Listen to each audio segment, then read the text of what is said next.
நடக்கின்ற சட்டமன்ற தேர்தலில் எங்களுடைய கழகத் தலைவர் அவர்கள், தமிழகத்தினுடைய முதல்வர் தளபதி ஸ்டாலின் அவர்கள் 234 தொகுதிகளிலும் கூட்டணி கட்சிகளை அரவணைத்து அவருடைய கேட்கின்ற தொகுதிகளையும் ஒதுக்கீடு செய்து திராவிட முன்னேற்ற கழகத்தின் 164 தொகுதிகளிலும் உதயசூரியன் சின்னத்திலும் வேட்பாளரை நிறுத்தியிருக்கின்றார்கள்.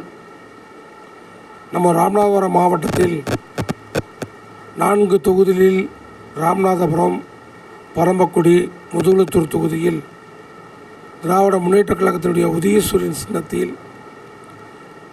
ராமநாதபுரத்தில் மாவட்ட கழகத்தினுடைய செயலாளர், சட்டமன்ற உறுப்பினர் காதர்பச்சா முத்துராமலிங்கம் அவர்களும், முதுகுளத்தூர் தொகுதியில் அமைச்சர் மரியாதைக்குரிய அரிமையனன் ராஜகண்ணப்பன் அவர்களும், பரமக்குடி தொகுதியில் வழக்கறிஞர் கே கதிரவன் அவர்களும், திருவாடனை தொகுதியில் காங்கிரஸ் கட்சியின் சார்பில் கரு மாணிக்கம் அவர்களும் போட்டியிடுகின்றார்கள்.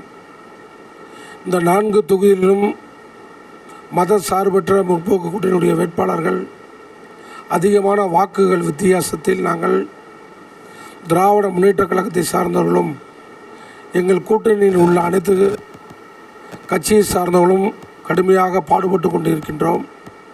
4 தொகுதியையும் வென்றெடுத்து தமிழக முதல்வரிடம் அவருடைய பாதங்களில் நாங்கள் சமர்ப்பிக்க ஒவ்வொரு தொண்டனும் இரவு பகல் பார்க்காமல் பணியாற்றுகின்றோம். எங்கள் தலைவர் அவர்கள் கிட்டத்தட்ட 1 ஆண்டு காலமாக 200 தொகுதி இலக்கை அடைய வேண்டும் என்று எங்களுக்கு ஒவ்வொரு நாளும் எங்களுக்கு வலியுறுத்தியிருக்கின்றார்கள். அந்த 200 தொகுதியை நாங்கள் வென்றெடுப்பதற்கு ஒவ்வொரு கழக தொண்டரும் நாங்கள் பணியாற்றுகின்றோம் என்பதை சொல்லி, நம்முடைய தேசிய முற்போக்கு கூட்டணியுடைய கேப்டனுடைய அன்னியார் அவர்கள் 10 தொகுதியை பெற்றிருக்கின்றார்கள். அந்த 10 தொகுதியில் எங்களுடைய விருதுநகர் மாவட்டத்தில் விருதுநகரில் அவருடைய கேப்டனுடைய புதல்வரும் இளைஞரணி செயலாளருமான அருமைத்தம்பியை நிறுத்தியிருக்கின்றார்கள். அவருக்கு எங்களுடைய மாவட்ட செயலாளர்களும் 2 அமைச்சர்கள் இருக்கின்றார்கள். ஒன்று KKSSR அவர்களும் நிதி அமைச்சர் தங்கம் தென்னரசு அவர்களும் அதிகமான வாக்குகளை வெற்றி பெற செய்து அவரையும் சட்டமன்றத்திற்கு அனுப்புவதற்கு எங்களுடைய கழகத் தொண்டர்கள், அங்கே உள்ள எங்களுடைய சட்டமன்ற உறுப்பினராக இருந்த சீனிவாசனும் கடுமையாக பணியாற்றி கொண்டிருக்கிறார். இன்றைக்கு கூட நேர்காணலில் எங்களுடைய தலைவர் அவர்கள் அந்த தொகுதியினுடைய சட்டமன்ற உறுப்பினரை அழைத்து எப்படி பணியாற்றுகிறேன் என்று கேட்டார்கள். கடுமையாக பணியாற்றுகிறோம் என்று சொல்லியிருக்கின்றார்கள். அவரையும் எங்களுடைய கூட்டணியில் உள்ள அனைத்துடைய வேட்பாளர்களையும் நாங்கள் வெற்றி பெற செய்வோம் என்பதை இதன் மூலம் நாங்கள் தெரிவித்துக் கொள்கின்றோம். எங்களுடைய தலைவர் அவர்கள் இந்த 2026 தேர்தல் அறிக்கையில் நல்ல திட்டங்களை தந்திருக்கின்றார்கள்.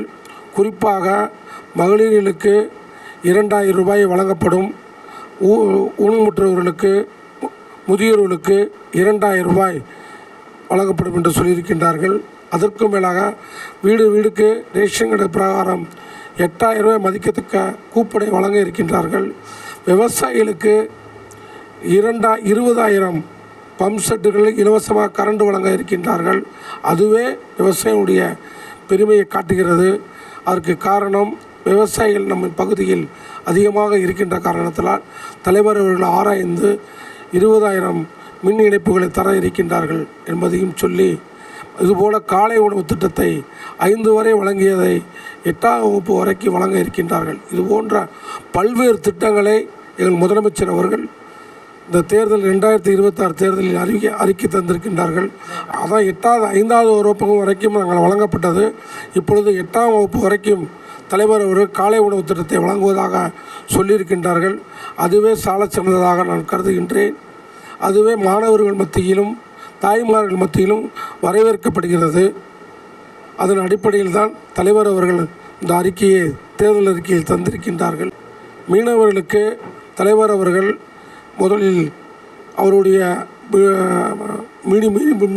மீன் பிடிக்கும் காலங்களில் அவர்களுக்கு கொடுத்த ஊக்கத்தொகையை விட இந்த முறை ஊக்கத்தொகையை கூட்டி தந்திருக்கின்றார்கள். அதுவே மீனவர்களுடைய மத்தியில் மகிழ்ச்சியாக இருக்கிறது மீனவர்கள் சங்கம் சார்பில் நான் அறிகின்றேன். அதன் மூலமாக மீனவர்கள் மகிழ்ச்சியாக இருக்கின்றார்கள். ராமநாதபுரத்தினுடைய தொகுதியில் ராமநாதபுரம் மாவட்டத்தின் செல்லப்பிள்ளையாக திராவிட முன்னேற்றக் கழகம் கிட்டத்தட்ட 70 ஆண்டுகள் இருந்தாலும் இப்பொழுது ஒரு 12 ஆண்டுகளாக திராவிட முன்னேற்றக் கழகம் ராமநாதபுரத்தில் ஒரு வேரூன்றி இருந்திருக்கிறது. அதற்கு காரணம் இளமையான ஒரு மாவட்ட செயலாளரை எங்களுடைய தலைவர் அவர்கள் தந்திருக்கின்றார்கள். அங்கு சிறுபான்மையுடைய மக்களுடன் அதிகமாக அணுகுமுறையில் அவருடைய கோரிக்கைகளை ஏற்று அந்த பகுதிக்கு பல நலத்திட்டங்களை தந்திருக்கின்றார்கள். இப்படி ராமநாதபுரத்தில் கிட்டத்தட்ட யாரும் செய்யாத அளவிற்கு அந்த திட்டங்களை அந்த பகுதிக்கு தந்திருக்கின்றார்கள்.